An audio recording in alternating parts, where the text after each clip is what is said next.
الحمد لله نحمده ونستعينه ونستغفره ونؤمن به ونتوكل عليه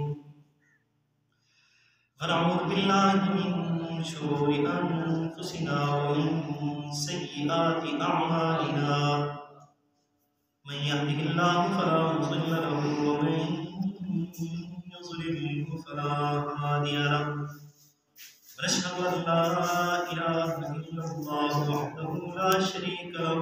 في الخلق والأمر ونشهد أن سيدنا ومولانا محمدا عبده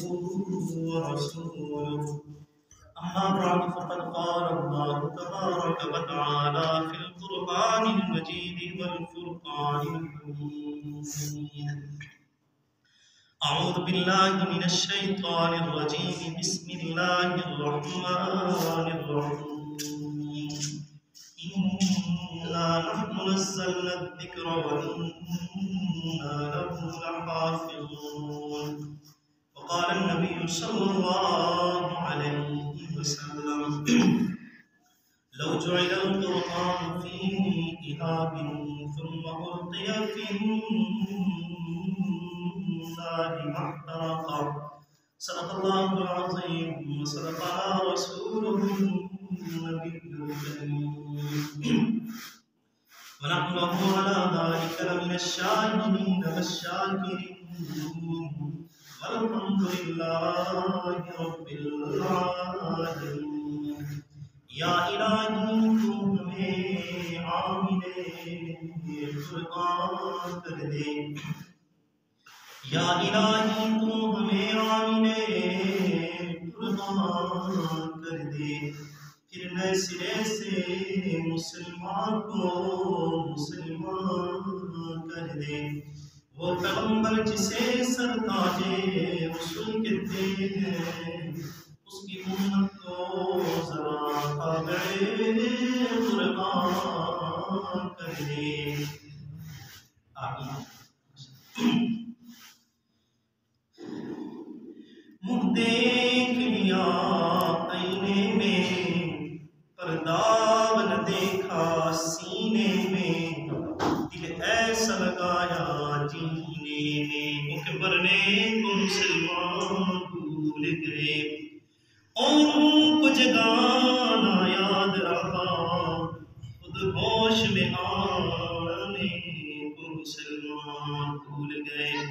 اللہم صلی علی سیدنا ومولانا محمد وعلى آل سيدنا ومولانا محمد وبارك وسلم وصلی علیہ انتہائی واجب الاحترام صدر احترام سامعین اکرامی جیسا کہ میں نے آپ حضرات کے سامنے قرآن پاک کی آیاتوں میں سے 6666 آیاتیں ہیں راجح قول کے مطابق ان میں سے ایک آیت مبارکہ تلاوت کی ہے اور ذخیرہ احادیث میں سے ایک حدیث مبارکہ قرآن کی شان پر پڑھی ہے تو دعا ہے اللہ رب العزت مجھے حق اور سچ بیان کرنے کی توفیق عطا فرمائے اور حقیقت یہی ہے کہ ہم مسلمان خود قرآن کو بھول بیٹھے ہیں خود رب ذوالجلال کو بھول بیٹھے ہیں تبھی کیا ہے اوروں کو تو سمجھانے کی ہمیں فکر لگی ہوئی ہے لیکن در حقیقت یہ ہے کہ ہم خود اپنے آپ کو بھول چکے ہیں اسی کو شاہ عبدالعزیز محدث دہلوی رحمۃ اللہ علیہ فرمایا کرتے تھے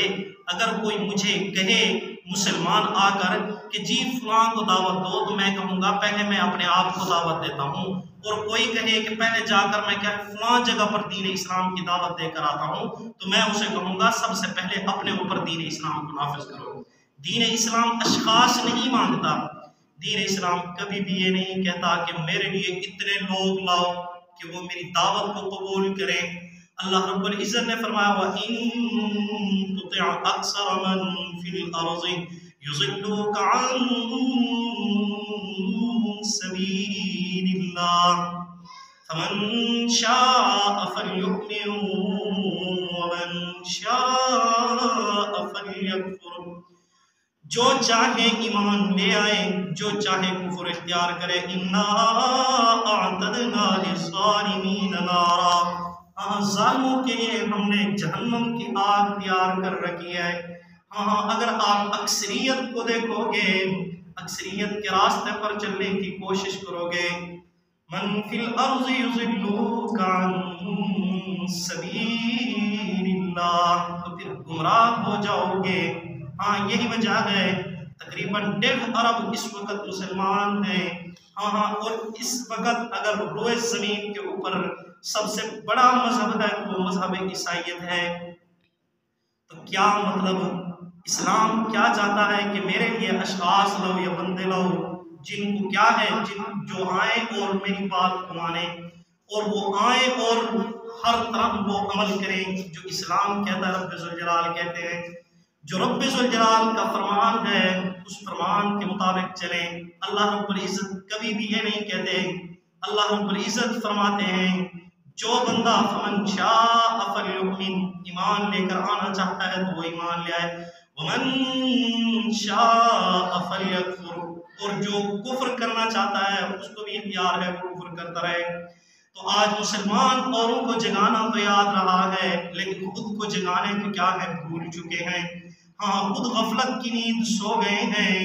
ہاں یہی وجہ ہے ہمیں سوڈان کے اندر قرآن چلتا ہوا تو نظر آ گیا ہے، ہاں ہمیں ناروے کے اندر بھی قرآن چلتا ہوا نظر آ گیا تھا، لیکن پاکستان کے اندر گھر گھر کے اندر جو قرآن پاک الماریوں کے اندر رکھے ہوئے ہیں، ہاں سال ہر سال قرآن پاک کو اٹھاتے ہی کوئی نہیں۔ ہاں مسلمان کا جب کوئی دوسرا مسلمان مرتا ہے تب تو قرآن پاک اٹھاتے ہیں کہ میت کے اوپر کوئی پارہ ہی پڑھ لو، تب تو قرآن پاک کو اٹھا لیتے ہیں، مگر نہ قرآن پاک رکھتا ہے، سالوں گزر جاتے ہیں لیکن کسی کو توفیق نہیں ہوتی قرآن کے اوپر سے گرد و غبار کو اڑا لیں۔ ہاں آج کے گھر کے اندر جو سکرینیں لگی ہوئی ہیں، ہاں دفتروں کے اندر جو سکرینیں لگی ہوئی ہیں، ان کو صبح شام پانی کے چھٹے مار مار کر صاف کیا جاتا ہے، ہاں ان کو چمکایا جاتا ہے، اور وہ دل جس دل کے متعلق جناب نبی کریم صلی اللہ علیہ وسلم نے فرمایا ان الذی لیس فی جوفہ شیء من القرآن کالبیت الخرب،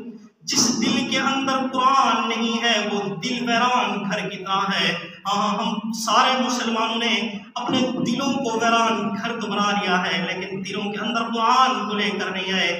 دلوں کے اندر قرآن کو جگہ نہیں دی، قرآن کے احکامات پر چلنے کے لیے مسلمان کی تیار نہیں ہے۔ یہی وجہ ہے کہ مسلمان کو کہا جاتا ہے مسلمان حی علی الصلاۃ، نماز کی طرف آ جا، مسلمان مسجد کے سامنے سے گزر کر چلا جاتا ہے،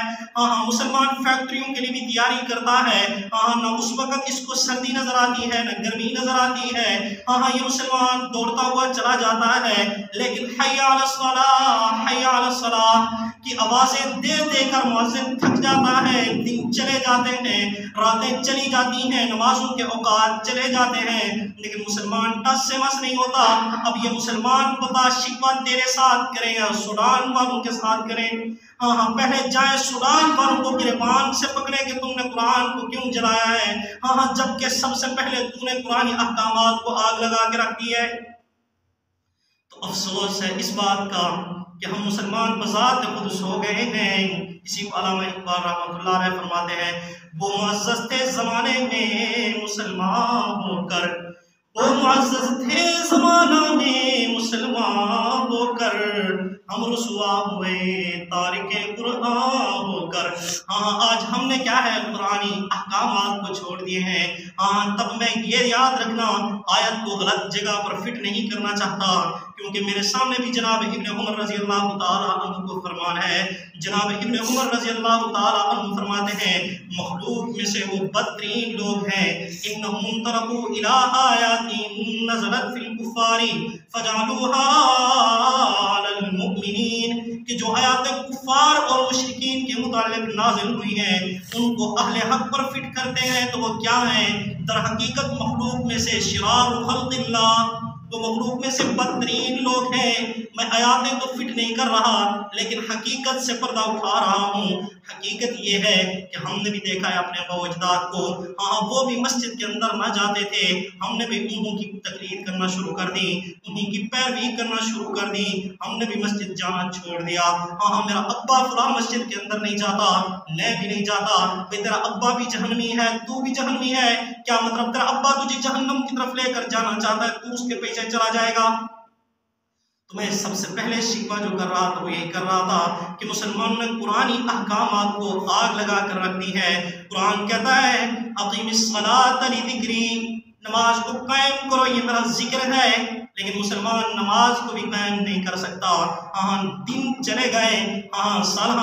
گزر گئے، عمروں کا اکثر حصہ بیت گیا، لیکن مسلمان نمازی نہ بن سکا۔ افسوس مسلمان تو بتا، آپ سلطان والوں کے پاس تبلیغ کرنے کے لیے جائیں یا پہلے تجھے سیدھا کریں یا پہلے تیرے اوپر محنت کریں؟ ہاں میرا ایک ساتھی، آپ کو بھی پتا ہوگا بھائی ابو بکر صاحب، ہمارے ہی علاقے کے ہیں، 7 قریب کے، اسی فرانسیس آباد کے ساتھ والے، وہ مسلمان ہو گئے۔ وہ کہتا ہے میرا بہنوئی بھی مسلمان ہونے کے لیے تیار ہے، میری بہن بھی مسلمان ہونے کے لیے تیار ہے، بھائی بھی مسلمان ہونے کے لیے تیار ہے۔ ہاں میں نے مذہب عیسائیت کو چھوڑا ہے، ہاں میں نے مذہب اسلام کو قبول کیا ہے۔ جب میں نے اسلام کو قبول کیا ہے، اب میری عمر 38 سال گزر گئی ہے، لیکن کسی نے آج تک رشتہ نہیں دیا۔ تو پیارے بتائیں، پہلے سب سے پہلے ہاں مسلمانوں کے اوپر تبلیغ کا حق بنتا ہے، کافروں کے پاس تبلیغ کے لیے چلے جائیں۔ جب کافروں کے پاس تبلیغ کے لیے جاتے ہیں تو کافر کہتا ہے کیسے مسلمان ہو تم، جسے دیکھ کر یہود بھی شرماتے ہیں، ہنود بھی شرماتے ہیں، جسے دیکھ کر عیسائی بھی شرماتے ہیں، تم ہمارے پاس تو تبلیغ کرنے کے لیے آئے ہو، پہلے اپنے آپ کو تو درست کر لیتے۔ ہاں کوئی ایسی بستی نہیں ہے روئے زمین کے اوپر، ہاں کوئی ایسی بستی جو پوری کی پوری بستی نمازی ہو، ایک بھی روئے زمین کے اوپر ایسی بستی نہیں۔ تو پھر بتاؤ مسلمانوں، سب سے زیادہ محنت ہمارے اوپر ہونی چاہیے یا ان اغیار کے اوپر جا کر محنت کرنی چاہیے جو قرآن کو بھی جلا رہے ہیں؟ ہاں مسلمان، تو نے قرآن کو جلایا ہے عمل نہ کر کے، اس نے قرآن کو جلایا ہے زہری ورقے سمجھ کر۔ ہاں پھر جناب نبی کریم صلی اللہ علیہ وسلم کا فرمان مجھے یاد آتا ہے، لا يبقى من الاسلام الا اسمه ولا يبقى من القرآن الا رسمه۔ ایک زمانہ آئے گا،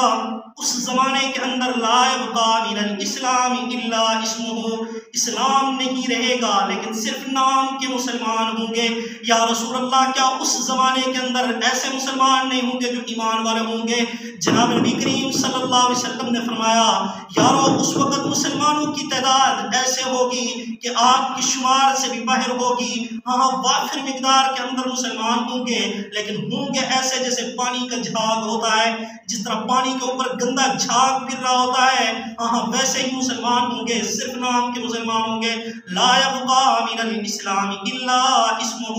ولا يبقى من القرآن الا رسمه۔ ہاں قرآن تو ان کے پاس ہوگا، قرآن کا جو نقشہ ہوگا وہ بھی خوبصورت ہوگا، ہاں لیکن قرآن کو پڑھنے والے مسلمان نہیں ہوں گے جن کا دل بھی خوبصورت ہو۔ ہاں آج یہی وجہ ہے قرآن پاک پڑھ کیا ہے، عمدہ نسخوں کے اندر موجود ہے، ہاں بادشاہی مسجد کے اندر قرآن پاک سونے سے بھی لکھا ہوا موجود ہے، لیکن ایسے مسلمان نہیں ہیں جو قرآن کو دل کے ساتھ پڑھنے والے ہوں، ہاں جو قرآن کے اوپر عمل کرنے والے ہوں۔ ہاں کوئی ایسا معاشرہ نہیں ہے جس کے اندر کیا ہے قرآن لاگو کیا گیا ہو۔ ہاں دنیا کے اوپر 246 ممالک ہیں، 246 ممالکوں میں سے کوئی ایسا ملک نہیں ہے جس ملک کے اندر صرف کیا ہے قرآن نافذ ہو۔ ہاں 57 اسلامی ممالک ہیں، 57 اسلامی ممالکوں میں سے بھی کوئی ایسا مسلم ملک نہیں ہے جس ملک کے اندر قرآن کیا ہو نافذ ہو، قرآن کا قانون نافذ ہو۔ تب جناب نبی کریم صلی اللہ علیہ وسلم والا فرمان یاد آتا ہے، جناب نبی کریم صلی اللہ علیہ وسلم نے فرمایا، لا يبقى من القرآن الا رسمه۔ ہاں ان کے پاس قرآن تو ہوگا لیکن صرف لکھا ہوا ہوگا، ہاں قرآنی احکامات کو دل و جان سے قبول کرنے والے نہیں ہوں گے۔ تو آج ہمارے مسلمانوں کا بھی کچھ یہی حال ہے۔ تو پیارے میں عرض یہ کرنا چاہتا ہوں، سوڈان والوں نے بھی قرآن جلایا ہے، ہاں ناروے والوں نے بھی قرآن کو جلایا تھا، ہاں اس سے پہلے بھی لوگ چیلنج کرتے آئے ہیں، ایک وہ بھی زمانہ تھا۔ شاہ عبدالعزیز محدث دہلوی رحمۃ اللہ علیہ فرماتے ہیں لوگوں کے اندر عیسائیوں نے آ کر یہ دعویٰ کر دیا، او مسلمانوں تسی یہ کہتے ہو، آپ لوگ یہ کہتے ہو کہ جناب نبی کریم صلی اللہ علیہ وسلم نے فرمایا لو جعل القرآن فی اہاب ثم القی فی النار محترقا، اگر قرآن کسی چمڑے کے اندر ڈالا جائے پھر اس کو آگ کے اندر بھی ڈال دیا جائے تو آگ اس چمڑی کو جلاتی نہیں ہے۔ تو لوگوں اگر تم یہ کہتے ہو کہ قرآن پاک سچی کتاب ہے، ہم عیسائی یہ کہتے ہیں کہ اس وقت انجیل سچی کتاب ہے، تو مسلمانوں آؤ ذرا مناظرہ کر لو، مسلمانوں آؤ ذرا مقابلہ کروا لو اپنی کتاب کا ہماری کتاب کے ساتھ۔ تو عیسائی بھی انجیل لے کر آئے، عیسائیوں نے کہا کہ کیا ہے ہم انجیل کو بھی آگ میں ڈالتے ہیں، تم مسلمان قرآن کو بھی کیا کرو آگ میں ڈال دو۔ تب مسلمان پریشان ہو گئے کہ اب پتہ نہیں کیا بنے گا کہ ہم قرآن پاک کو آگ کے اندر ڈال دیں، کہیں آگ قرآن پاک کو نہ جلا دے، اور ایسا نہ ہو کہ ہم کیا ہے جھوٹے ثابت ہو جائیں۔ اس وقت عیسائی بڑے خوش ہو رہے تھے، عیسائیوں نے اپنی کتاب انجیل کو مسالہ لگایا ہوا تھا، وہ مسالہ جس کو آگ چھوتی ہی نہیں ہے، جب مسالہ لگایا ہوا تھا وہ کتاب لے کر آ گئے اور آگ کا ایک چیخا جلا دیتے ہیں اور مسلمانوں کو للکارتے ہیں، مسلمانوں تسی تو یہ کہتے ہو کہ کیا ہے قرآن پاک سچی کتاب ہے، یہ کلام اللہ ہے۔ اللہ اس کے بارے میں فرماتے ہیں اِنَّا نَحْنُ نَزَّلْنَا الذِّكْرَ وَإِنَّا لَهُ لَحَافِظُونَ، کہ میں نے اس کو نازل کیا ہے تو میں ہی اس کی حفاظت کرنے والا ہوں۔ مسلمانوں تم بھی قرآن پاک کو آگ میں ڈالو، ہم بھی انجیل کو آگ میں ڈالتے ہیں، پھر دیکھتے ہیں کہ کون سی سچی کتاب ہے۔ جو سچی کتاب ہوگی وہ بچ جائے گی، جو جھوٹی کتاب ہوگی وہ جل جائے گی۔ چونکہ انجیل کو تو مسالہ لگایا ہوا تھا، قرآن کو مسالہ نہیں لگایا ہوا تھا، اب سیدھے سادھے مسلمان پریشان ہیں، مسلمان بیچارے فکر کے اندر ہے کہ پتہ نہیں اب کیا بنتا ہے۔ ایسا نہ ہو کہ عیسائیوں کے سامنے جو سچا مذہب ہے، سچا کلام اللہ ہے، کلام الملوک ملوک الکلام، جو کیا ہے سردار کلام ہے، اس کلام کو ہم آگ میں مسلمان ڈالیں اور آگ اس کو جلا کر رکھ دیں۔ مسلمان پریشان تھے تو اس وقت کے جو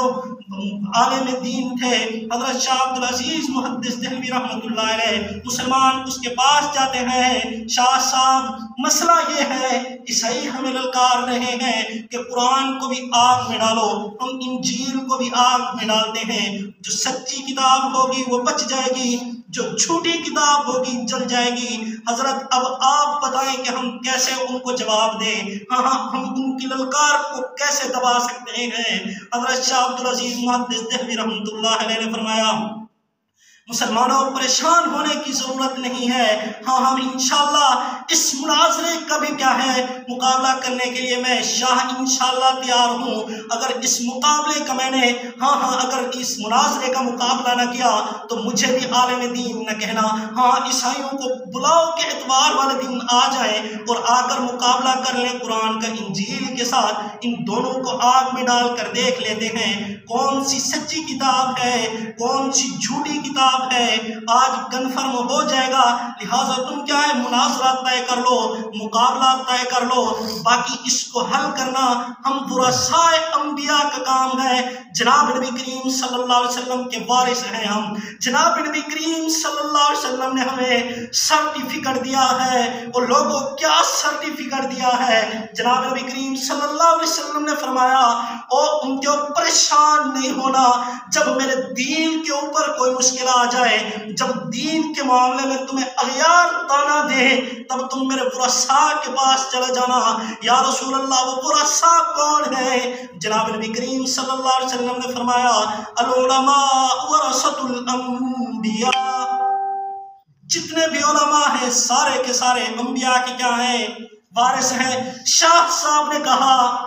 عیسائیوں کو کہو للکار کو بند کرو اور میدان کے اندر آؤ، وارث نبی موجود ہے اور تمہارے ساتھ مقابلہ کرنے کے لیے بھی تیار ہے، لیکن میدان سے جاؤ، میدان کے اندر تو آؤ۔ اب چونکہ عیسائیوں نے اپنی کتاب انجیل کو مثالہ لگایا ہوا ہے، قرآن پاک کو مثالہ نہیں لگایا ہوا، ہاں مسلمان بھی میدان کے اندر ہے، عیسائی بھی میدان کے اندر ہے، ہاں جب مقابلے مناظرے کے لیے سارا مجمع جمع ہو جاتا ہے، میدان لگا پڑا ہوتا ہے، آسمان بھی اشکبار ہوتا ہے، زمین بھی اشکبار ہوتی ہے، آج پتہ نہیں کیا ہوتا ہے، مسلمان کہیں کلام اللہ کو آگ میں نہ ڈال دے، ہاں اور آگ بھی کہیں کلام اللہ کو نہ چھو لے، اور یہ نہ ہو کہ اغیار بھی تانا مار دیں کہ کیا ہے کلام اللہ، استغفر اللہ جھوٹا ہے۔ اب مولانا شاہ عبد العزیز محدث دہلوی رحمۃ اللہ علیہ آتے ہیں اور آ کر کہتے ہیں او عیسائیو لے آؤ اپنی کتاب لے آؤ۔ عیسائی خوش ہو کر اپنی کتاب انجیل لے کر آ جاتے ہیں، جب لے کر آ جاتے ہیں وہ کہتے ہیں تم بھی اپنی کتاب آگ میں ڈالو، ہم بھی اپنی کتاب آگ میں ڈالتے ہیں۔ شاہ صاحب فرماتے ہیں کتاب کا کیا قصور، جو کتاب بولتی نہیں ہے اس کا کیا قصور ہے، جو کتاب چلتی نہیں ہے اس کا کیا قصور ہے، ہاں بولتے تم ہو، مناظرے کا چیلنج بھی تم نے کیا ہے، تو آؤ مسلمان کے ساتھ مناظرہ کرو، تم بھی اپنی کتاب کو سینے سے لگاؤ، میں بھی کلام اللہ کو سینے سے لگاتا ہوں، تم بھی آگ میں چھلانگ لگاؤ، ہم بھی آگ میں چھلانگ لگاتے ہیں، پھر دیکھتے ہیں جو سچا ہوگا بچ جائے گا، جو جھوٹا ہوگا جلا جائے گا، تو آؤ لگاؤ چھلانگ، دیکھتے ہیں کیسے تم مناظرہ کرتے ہو۔ چونکہ عیسائیوں نے کتاب کو تو مثالہ لگایا ہوا تھا،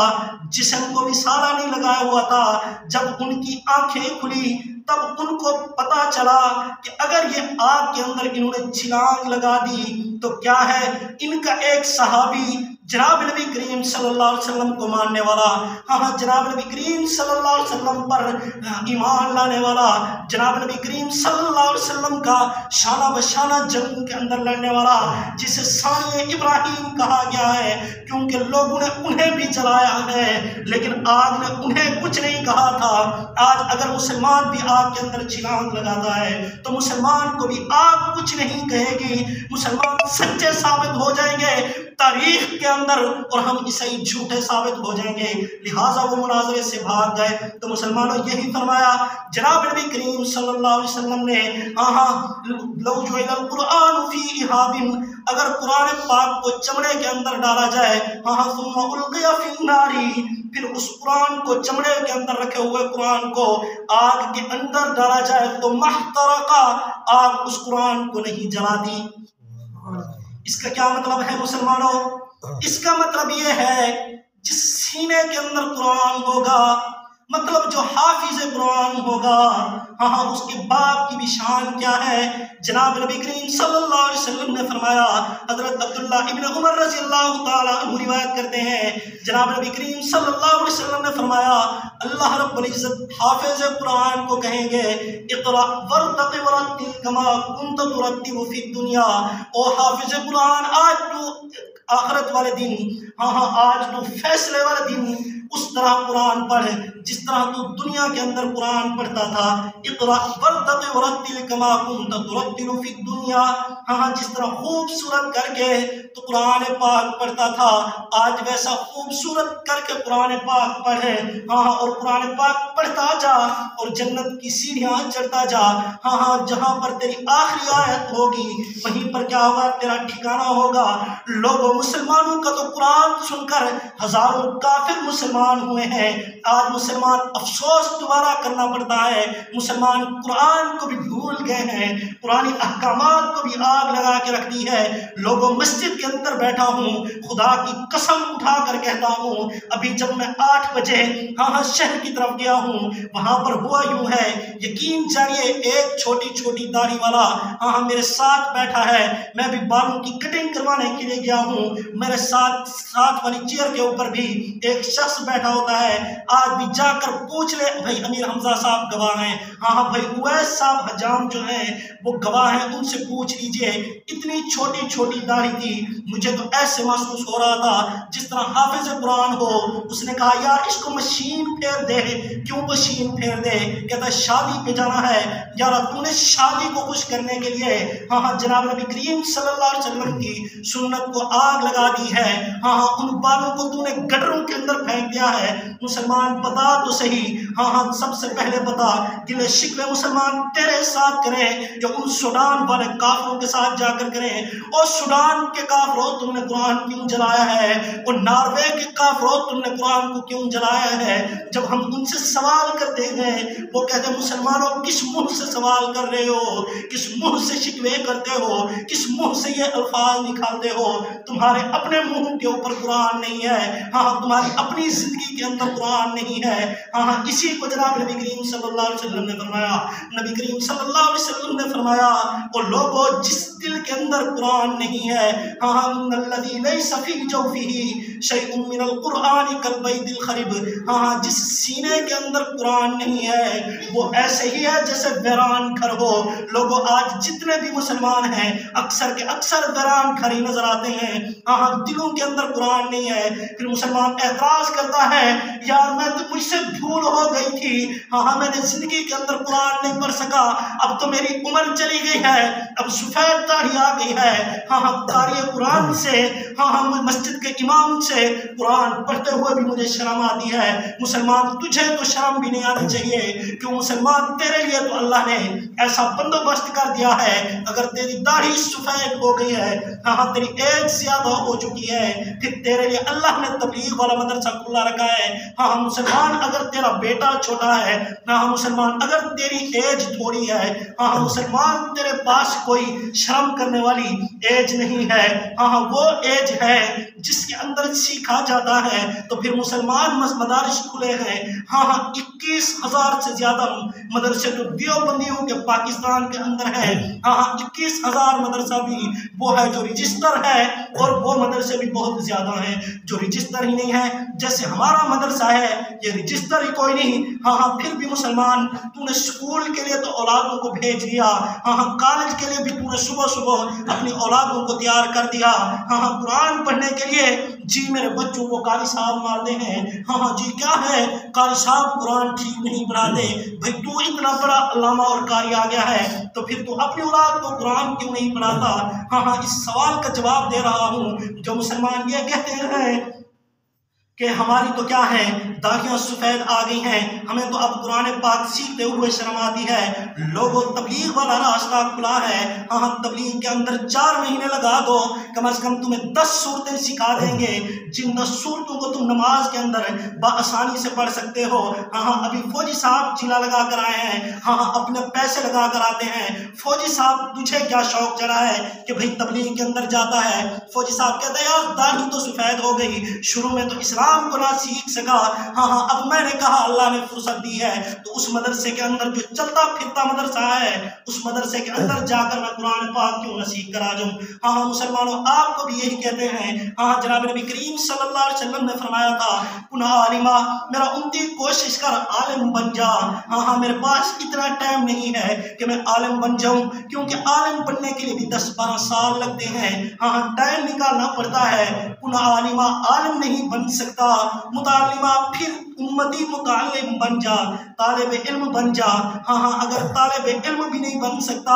او مستمعان پھر تو کیا ہے ان کی بات کو سننے والا بن جا۔ کیا مطلب ہے؟ تبلیغ والے تیرے پاس آئے ہیں، ہاں پھر وہ 3 دن لگانے کے لیے تیری مسجد کے اندر آ گئے ہیں تو پھر تیری ذمہ داری بنتی ہے کم از کم تو تبلیغ کے ساتھ بھی وقت نہیں لگا سکتا، تو عالم بھی نہیں بن سکتا، پھر تو ان اللہ والوں کی بات کو تو سننے والا بن جا، ہاں تو پھر کیا ہے دین والوں کی بات کو بھی سننے والا بن جا۔ یا رسول اللہ اتنا بھی ٹائم کوئی نہیں، ہاں امتی اتنا مصروف ہے کہ کیا ہے نہ عالم بن سکتا ہے نہ طالب علم بن سکتا ہے، ہاں نہ ہی دین کی بات سننے والا بن سکتا ہے، اتنا مصروف اتنا بیزی ہے۔ تو پھر اس کو چوتھا آپشن دیا گیا ہے، ہاں او محبن، ان کے ساتھ محبت کرنے والا بن جا، او منفقن، اگر تیرے پاس پیسہ ہے ان قرآن والوں کے اوپر خرچ کرنے والا بن جا، کیوں ہم اہل القرآن اہل اللہ، جو قرآن والے ہیں وہ در حقیقت اللہ والے ہیں۔ ہاں 5ویں نمبر کے اوپر جناب نبی کریم صلی اللہ علیہ وسلم نے فرمایا ولا تکن خامسا، ان کی 5واں نہ بننا۔ 5واں کیا ہے؟ ان علماء سے جو ورثاء انبیاء ہیں، ان اہل قرآن سے جو در حقیقت اہل اللہ ہیں، ان سے کبھی نفرت نہ کرنا، ہاں ان کے سامنے کبھی تیوری نہ چڑھانا۔ ایسا نہ ہو کہ تو قیامت والے دن آئے رب ذوالجلال جو تو نے تیوری چڑھائی تھی اس تیوری کو کیا ہے داغ کر رکھ دیں، ہاں جہنم کی آگ سے اس تیوری کو کیا ہے جلا کر رکھ دیا جائے۔ مسلمان ان کے سامنے تیوری نہ چڑھانا، مسلمان ان سے نفرت نہ کرنا۔ ہاں یہ کون لوگ ہیں؟ یہ کون لوگ ہیں؟ جناب نبی کریم صلی اللہ علیہ وسلم نے فرمایا من عازلی ولیا فقد آذنتہ بالحرب، جو میرے دوستوں کو میرے ولیوں کو کیا کرتا ہے تکلیف پہنچاتا ہے، اللہ رب العزت سے در حقیقت وہ جنگ چھیڑتا ہے۔ میں محمد صلی اللہ علیہ وسلم تھے، در حقیقت وہ جنگ چھیڑتا ہے۔ مسلمانوں میں نے آپ سے عرض کی ہے اوروں کو جگانا یاد رہا، خود ہوش میں آنے کو مسلمان بھول گئے۔ سوڈان والوں کو بھی جگانے کے لیے ہم تیار ہیں، ناروے والوں کو بھی جگانے کے لیے مسلمان تیار ہیں، لیکن مسلمان اپنے اوپر اسلام فٹ کرنے کے لیے تیار نہیں ہے۔ پھر مسلمان گلے شکوے کرتا ہے کہ جی تبلیغی جماعت والے یہ گھروں سے فارغ ہیں، بسترے اٹھا کر ہمارے محلوں میں آ جاتے ہیں۔ بھائی ہم تو پہلے سے مسلمان ہیں، ہمارے اوپر کیا محنت کرنی ہے؟ جاؤ امریکہ کے اندر وہاں پر تبلیغ کرو، سوڈان کے اندر جاؤ وہاں پر تبلیغ کرو، یورپ کے اندر جاؤ وہاں پر کیا کرو تبلیغ کرو، اٹلی کے اندر جاؤ وہاں پر تبلیغ کرو، کیا ہے فرانس کے اندر جاؤ وہاں پر دین کی تبلیغ کرو۔ مسلمان تیرا تو حال یہ ہے کہ تجھے پتہ ہی نہیں جو داڑھی میں کٹوا کر جا رہا ہوں در حقیقت میں جناب نبی کریم صلی اللہ علیہ وسلم کے گلے کے اوپر چھری پھیر کر جا رہا ہوں، وہ سنت جس کے بارے میں نبی کریم صلی اللہ علیہ وسلم نے فرمایا من احیا سنتی عند فساد امتی فلہ اجر مئۃ شہید، جس نے میری ایک سنت کو زندہ کیا اس کو 100 شہیدوں کا ثواب ملے گا۔ تو نے جناب نبی کریم صلی اللہ علیہ وسلم والی سنت کو اس طرح کاٹ کر گڈروں کے اندر پھینک دیا۔ مسلمان اب تو بتا ہماری کیا قدر و منزلت رہے گی کافروں کے سامنے؟ ہم کس منہ سے جا کر کافروں کو تبلیغ کریں؟ کافر تو وہ ہے جو قرآن سنتے ہیں تو مسلمان ہو جاتے ہیں۔ اس کو قرآن پاک کیا کہتا ہے؟ قرآن پاک کہتا ہے اللہ الذی نزل احسن الحدیث کتابا متشابہا مثانیہ تقشعر منہ جلود الذین یخشون ربہم ثم تلین جلودہم وقلوبہم الی ذکر اللہ۔ لوگوں قاری عبد الباسط مصری کا نام سب نے سنا ہوگا۔ قاری عبد الباسط مصری صاحب جاتے ہیں، وہاں پر جا کر کیا کرتے ہیں رشیا کے اندر جاتے ہیں، مصر کا جو صدر ہوتا ہے وہ قاری عبد الباسط کو اپنے ساتھ لے جاتا ہے اور کہتا ہے قاری صاحب وہاں پر میٹنگ ہے اور سارے حکمران جمع ہو رہے ہیں، میں چاہتا ہوں کہ آپ بھی میرے ساتھ چلو۔ قاری عبد الباسط صاحب مصر کے بادشاہ کے ساتھ چلے جاتے ہیں رشیا کے اندر۔ جب میٹنگ ہونے لگتی ہے تو رشیا کے بادشاہ کو مصر کا بادشاہ کہتا ہے وہ لوگوں میں اپنے ساتھ ایک قاری قرآن لایا ہوں جس کا قرآن چند برد بھی سنتے ہیں، جس کا قرآن پوری دنیا والے سنتے ہیں، میں آپ کو کیا ہوں لیکن میری شرط یہ ہے سب سے پہلے میں کلام اللہ کی تلاوت کروں گا۔ اگر کلام اللہ کی تلاوت کروانے کی اجازت ہو تو میٹنگ کا حصہ بن جاتا ہوں، اگر میٹنگ کا حصہ نہیں بنوانا مجھے تو پھر تلاوت نہ کرنے دو، ہم دوبارہ واپس چلے جاتے ہیں۔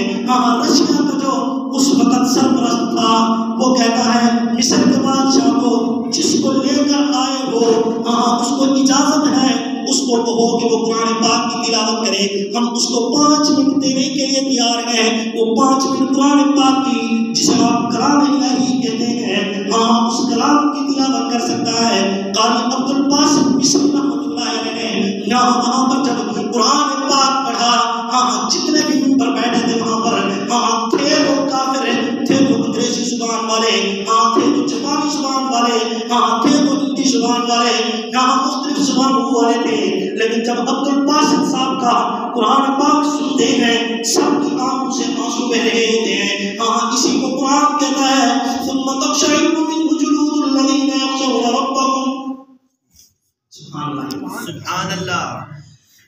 تقشعر منه جلود الذين يخشون ربهم، جب قرآن کو سنتا ہے ان کا دل بھی پلٹ جاتا ہے۔ یہی وجہ ہے عمر ابن خطاب جو سب سے پہلے کیا تھا، اسلام کا دشمن تھا، جناب نبی کریم صلی اللہ علیہ وسلم کا بھی دشمن تھا، ہاں اور یہ نیت کرنی تھی اب جاؤں گا جناب نبی کریم صلی اللہ علیہ وسلم کے گلے کے اوپر تلوار چلاؤں گا۔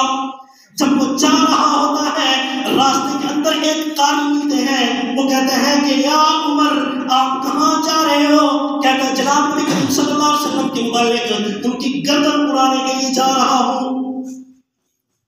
تو وہ کہتے ہیں سب سے پہلے اپنی بہن کی گردن تو اڑا لے، ہاں تیری بہن اور تیرا بہنوئی وہ اپنے گھروں کے اندر مسلمان ہو گئے ہیں، ہاں اس نبی کا کلمہ پڑھ چکے ہیں جس نبی کا تو دشمن بن کر جا رہا ہے۔ ہاں حضرت عمر ابن خطاب ابھی مسلمان نہیں ہوئے تھے، ہاں جوش کے اندر آ جاتے ہیں اور کہتے ہیں واقعی بات تو درست ہے کہ میں ان کو پہلے قتل کرنے کی بجائے ان کو کیوں نہ نمٹا دوں، جن نے ان کی دعوت کو قبول کر لیا ہے تو یہ اپنی بہن کے گھر کے اندر جاتا ہے، دروازہ بند ہوتا ہے، دستک دیتا ہے، اندر سے قرآن کی آواز آ رہی ہوتی ہے۔ عمر ابن خطاب بھی قرآن کی آواز سننے لگ جاتے ہیں۔ وہ قرآن کیا تھا؟ وہ قرآن کو میں بھی آپ کو پڑھ کر سنا دوں، یہ الفاظ تلاوت کر رہی تھی طٰہَ مَا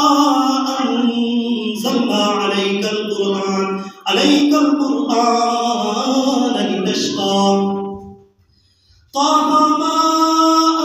أَنزَلْنَا عَلَيْكَ الْقُرْآنَ لِتَشْقَىٰ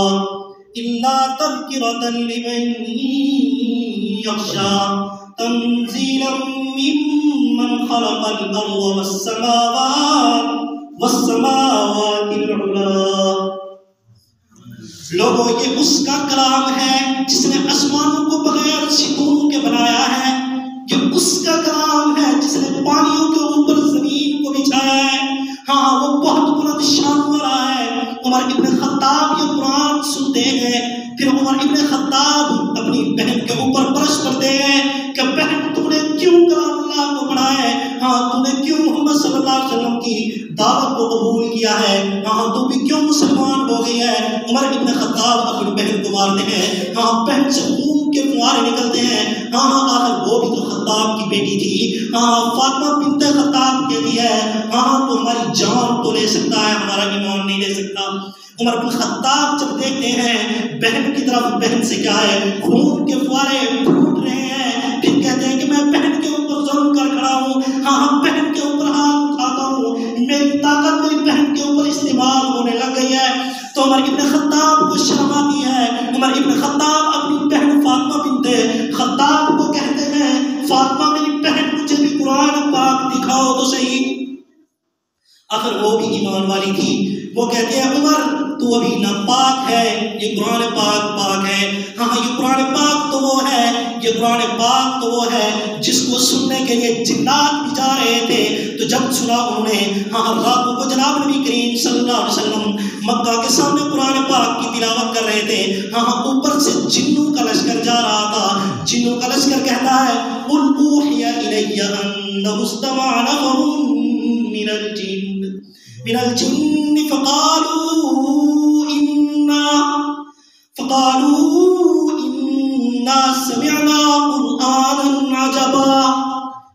جنات کو کہتے ہیں، ایک جن دوسرے جنوں کو کہتا ہے، ایک جنوں کی جماعت دوسری جنوں کی جماعت کو کہتی ہے، اور جنات کی جماعت ایسا کلام سن کر آئے ہیں جیسا کلام زندگی کے اندر کبھی پہلے سنا ہی نہیں ہے۔ ہاں سارے جنات آ جاتے ہیں، جناب نبی کریم صلی اللہ علیہ وسلم کا قرآن سنتے ہیں، وہ قرآن، ہاں وہ قرآن جس کو ابو جہل، جس کے بارے میں فرمایا گیا ہے یہ امت محمدیہ کا فرعون ہے، وہ فرعون راتوں کو چھپ چھپ کر جناب نبی کریم صلی اللہ علیہ وسلم کا قرآن سنا کرتا تھا۔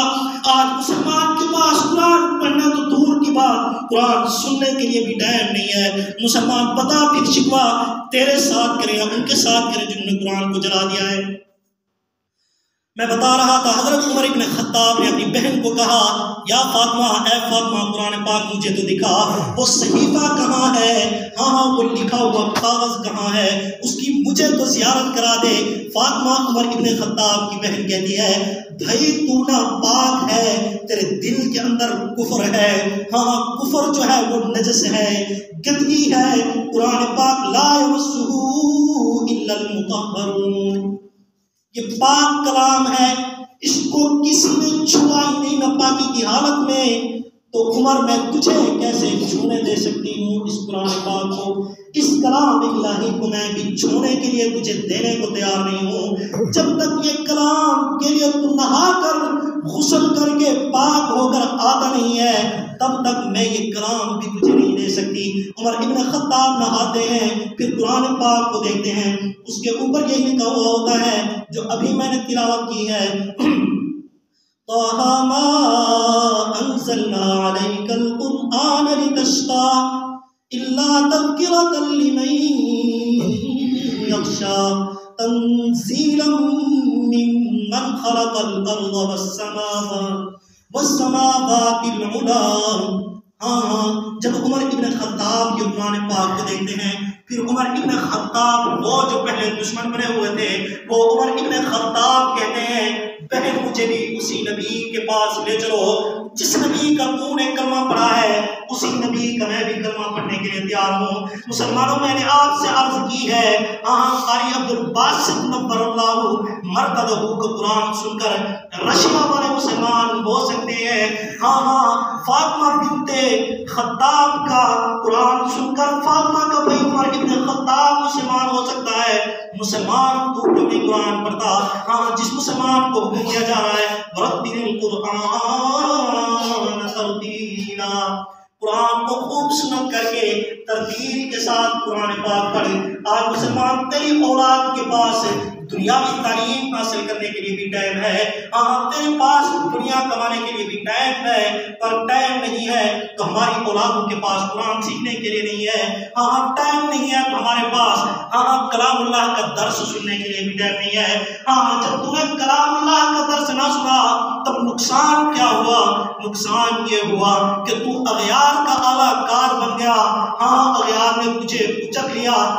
اغیار نے تجھے اپنے نظریات اور منمانی کا دین دے دیا اور تو بھی ان کے راستے پر چلتا رہا، ان کو خوش کرتا رہا اور یہ کہتا رہا کہ در حقیقت اگر کوئی کلام اللہ کی تشریح کر سکتا ہے تو وہ کر سکتا ہے۔ اس کی مین وجہ کیا ہے؟ مین وجہ یہی ہے کہ در حقیقت اہل علم کے ساتھ، اہل اللہ کے ساتھ ہم جڑے نہیں ہیں۔ تو میں نے آپ سے پہلے درس کے اندر بھی یہ بات عرض کی تھی کہ لوگوں دین اگر سیکھنا ہے، قرآن سیکھنا ہے تو ان لوگوں سے سیکھو جو اہل قرآن ہیں اور اہل علم ہیں، اور اس راستے کے اوپر چلو جو در حقیقت جناب نبی کریم صلی اللہ علیہ وسلم والا راستہ ہے۔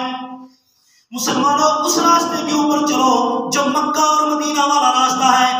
اس راستے کو چھوڑ دو جو یورپ اور امریکہ والا راستہ ہے، مکہ اور مدینہ والا راستے پر آ جاؤ، 1400 صدیاں پہلے چلے جاؤ، تب تم عزتیں پا جاؤ گے۔ اگر تم اس راستے کو چھوڑ دو گے تو پھر علامہ اقبال جو آج سے کئی سال پہلے کہہ چکا، وہ معزز تھے زمانے میں مسلمان ہو کر ہم رسوا ہوئے تارکے قرآن ہو کر۔ صحابہ کرام تو وہ تھے، ان کا قرآن سن کر لوگ مسلمان ہو جاتے تھے۔ ان اللہ یأمر بالعدل والإحسان وإيتاء ذي القربى وينهى عن الفحشاء والمنكر والبغي يعظكم لعلكم تذكرون۔ صحابہ کرام نے جب یہ الفاظ سنے تو یہ کہا کہ لوگوں ایسا نظام عدل والا، ایسا نظام عدل والا، ایسا انصاف والا، ایسا محبت والا دین کوئی جھوٹا دین نہیں ہو سکتا، یہ سچا دین ہے۔ لوگوں میں آپ کو قسم اٹھا کر کہہ سکتا ہوں، میرا بھی علم حاصل کرنے کا کوئی شوق نہیں تھا، لیکن یاد رکھنا مسجد بیٹھا ہوں، جھوٹوں کے اوپر لعنت اللہ رب العزت خود فرماتے ہیں لعنت اللہ علی الکاذبین، جھوٹوں پر اللہ کی لعنت ہوتی ہے، جھوٹوں سے فرشتے بھی دور چلے جاتے ہیں۔ لیکن میں نام تو نہیں لوں گا کیونکہ وہ عالم اب موجود نہیں رہے، لیکن کچھ لوگ میرے نمازیوں میں سے جانتے بھی ہیں وہ عالم دین کون ہے، کیونکہ انہوں نے بھی اس کے چہرے کو دیکھا ہے، اس کے چہرے کا دیدار کیا ہے۔ جب میں نے اس عالم دین کا چہرہ دیکھا تب میں نے بھی پختہ عزم اور ارادہ کر لیا، خدا کی قسم یہ جھوٹوں کے چہرے نہیں ہو سکتے، ہاں میں بھی ان کے ساتھ جڑ جاؤں گا، میں بھی علم حاصل کروں گا، ان کے راستے پر چلا رہوں گا۔ انہوں نے مجھے جناب نبی کریم صلی اللہ علیہ وسلم والے راستے پر لے کر جانا ہے، انہوں نے مجھے اللہ رب العزت سے ملاقات کروانی ہے۔ ہاں لوگوں یہ وہ لوگ ہیں جو خود چٹنیوں کے ساتھ کھانا کھا لیتے ہیں۔ ہاں آپ چٹنی رہتے بڑا سمجھنا،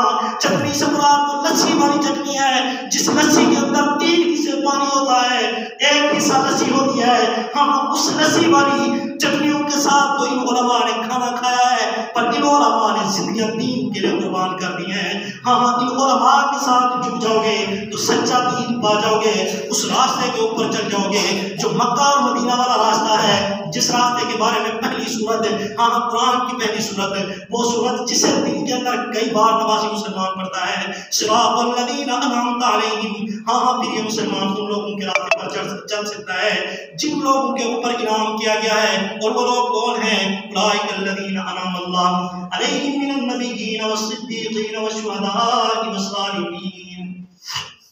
تو میں نے آپ کو بتایا اگر اہل علم سے علم حاصل کرو گے تب تو سیدھے راستے کے اوپر چلتے رہو گے، اگر اہل علم سے اپنا ناطا نہیں جوڑو گے، توڑ دو گے تو پھر نقصان یہ ہوگا، سیدھے راستے سے بھی ٹوٹ جاؤ گے، ہاں پھر بکھر جاؤ گے، ہاں علم سے بھی محروم ہو جاؤ گے، جناب نبی کریم صلی اللہ علیہ وسلم سے بھی محروم ہو جاؤ گے۔ ہاں ایسا نہ ہو ہم سمجھیں کہ ہم جائیں گے جناب نبی کریم صلی اللہ علیہ وسلم سینے سے لگائیں گے اور یہ فرمائیں گے کہ وہ میرا امتی ہے، کہ میرے جانے کے بعد جب لوگوں نے میرے دین کے اندر خرابیاں کی تھی، ہاں میرے دین کے اندر اپنی مرضیات کو گھسایا تھا، ان لوگوں نے میرے دین کے لیے اپنا مال بھی خرچ کیا تھا، اپنی جانیں بھی خرچ کی تھی، ہاں اپنی کیا ہے جائیدادیں خرچ کر دی تھی، اپنی عمریں خرچ کر دی تھی۔ آج میں محمد صلی اللہ علیہ وسلم انہیں کیا ہے اپنے ہاتھوں سے حوض کوثر سے پانی پلاتا ہوں۔ اسی کو امام نصفی رحمۃ اللہ علیہ نے لکھا ہے، امام نصفی رحمۃ اللہ علیہ فرماتے ہیں قیامت کا دن ہوگا، حوض کوثر پر جناب نبی کریم صلی اللہ علیہ وسلم کھڑے ہوں گے، حوض کوثر پر جناب ابو بکر بھی کھڑے ہوں گے، عمر بھی کھڑے ہوں گے، عثمان بھی کھڑے ہوں گے، علی رضوان اللہ علیہ اجمعین بھی کھڑے ہوں گے۔ جناب نبی کریم صلی اللہ علیہ وسلم فرمائیں گے او ابو بکر، عمر، عثمان، علی آپ پیالے رکھ دو، پیالے رکھ کے سائڈ پہ ہو جاؤ، یہ جو میرے مہمان آ رہے ہیں ان مہمانوں کو میرے پاس آنے دو۔ تو جناب صدیق اکبر فرمائیں گے یا رسول اللہ کون لوگ ہیں جن لوگوں کے بارے میں آپ نے فرمایا ہے ابو بکر پیالہ رکھ دو، عمر پیالہ رکھ دو، عثمان پیالہ رکھ دو، علی پیالہ رکھ دو، آج میں کیا ہے ان کو خود اپنے ہاتھوں کے ذریعے چلو بھر کر حوض کوثر سے ان کو پانی پلاتا ہوں۔ یا رسول اللہ ایسے پروٹوکول والے کون ہیں؟ جناب نبی کریم صلی اللہ علیہ وسلم فرمائیں گے ابو بکر تمہیں نہیں پتا جب پوری انسانیت دنیا کی خاطر دوڑ رہی تھی، یورپ اور امریکہ والے راستوں پر دوڑ رہی تھی، تو انہوں نے میرے دین کا دامن پکڑا تھا، مکہ اور مدینہ والے راستے پر چل رہے تھے، ہاں ہمیں محمد صلی اللہ علیہ وسلم والے راستے پر چل رہے تھے۔ آج جب یہ آگے ہیں تو ان کو میں کیا ہے اپنے ہاتھوں سے پانی پلاتا ہوں۔ نہیں ایسا نہیں، جس کو شوق ہے حضور کے ہاتھوں سے پانی پینے کا زور سے کہیں سبحان اللہ، سبحان اللہ، سبحان اللہ، میرے چاچا زور سے کہو سبحان اللہ۔ ایسے پتہ لگے کہ اللہ رب العزت، سبحان اللہ کا معنی کیا ہے؟ سبحان اللہ نہ آپ کا نام ہے نہ میرا نام ہے، سبحان اللہ اللہ رب العزت کی شان ہے۔ کیا اس کا معنی ہے اللہ پاک ہے؟ کس چیز سے پاک ہے؟ اس کو کسی چیز کی طرح نہیں، کھانے سے پاک، پینے سے پاک، اولاد سے پاک، بیوی سے پاک، ماں باپ سے پاک، اور کسی کا ضرورت مند نہیں ہے، اس کو کہتے ہیں سبحان اللہ۔ کیا کہنا ہے؟ سبحان اللہ۔ تو مسلمانوں یاد رکھنا، اگر ہم چاہتے ہیں کہ جناب نبی کریم صلی اللہ علیہ وسلم کے ہاتھ مبارک سے پانی پئیں اور جناب نبی کریم صلی اللہ علیہ وسلم کے پاس جائیں، حضور فرمائیں ویلکم، کیا فرمائیں؟ ویلکم فرمائیں، اہلا و سہلا مرحبا فرمائیں۔ تو اس کے لیے ضروری ہے مسلمانوں، ہمارے لیے ضروری ہے کہ ہم کیا کریں؟ جناب نبی کریم صلی اللہ علیہ وسلم والے راستے پر چلیں۔ تو اس کے لیے ضروری ہے اہل علم کے ساتھ جڑیں۔ اب اہل علم کا راستہ سمجھانے کے لیے میں آپ کو مثال دیتا ہوں، پھر بات کو بھی ختم کر دیتا ہوں۔ مثال کے طور پر میں اپنے نمازیوں کو تو یہ بات سمجھا چکا ہوں درس قرآن کے اندر، لیکن چونکہ آپ 8 دن بعد آتے ہیں اس لیے آپ کو بھی سمجھانا چاہتا ہوں۔ مثال کے طور پر قرآن کو میں تشبیہ دیتا ہوں گلیشر کے ساتھ، سنت رسول کو تشبیہ دیتا ہوں دریاؤں کے ساتھ، اجماع صحابہ کو میں تشبیہ دیتا ہوں نہروں کے ساتھ، اور اسی طرح مجتہدین علماء کرام یہ باقی جو ہمیں دین کے راستے پر چلانے والے ہیں ان کو میں تشبیہ دیتا ہوں نالوں کے ساتھ۔ آپ کے پاس چونکہ نالے بھی آتے ہیں، نہریں بھی آتی ہیں، دریا بھی قریب ہے، تو پھر یہ آپ کے لیے مثال سمجھنا بھی آسان ہوگا۔ ہر ایک کی پہنچ ممکن نہیں ہے کہ وہ گلیشر کے پاس چلا جائے، گلیشر کے اندر ہر ایک کی رسائی ممکن نہیں ہے۔ اسی طرح قرآن پاک سے ڈائریکٹ مسئلہ نکالنا بھی ہر ایک کی بس کی بات نہیں ہے، ہر ایک کی رسائی ممکن نہیں ہے کتاب اللہ سے مسئلہ نکالے۔